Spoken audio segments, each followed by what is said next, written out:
నాగార్జున గారితో పర్సనల్గా నాకున్నటువంటి అనుభవం 30 ఏళ్ల క్రితం ఆయనతో చిన్నబాబు సినిమా చేసేటప్పుడు నాస్తికుడు ఆయన. ఏముందండి దేవుళ్ళు ఇవన్నీ అని మా ఇద్దరి మధ్య డిస్కషన్స్ కూడా జరిగాయి.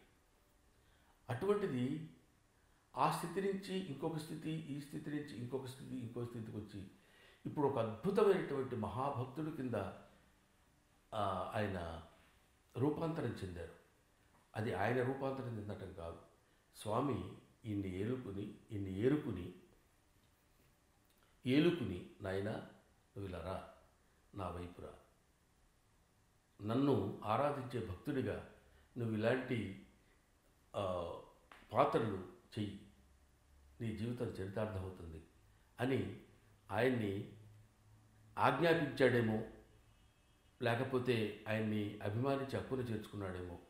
ఇంత అద్భుతమైనటువంటి పాత్రలు హతీరాం బాబా కానీ అన్నమయ్య కానీ చేసి ఆయన జన్మ చరితార్థం చేసుకున్నారు నాగార్జున గారు.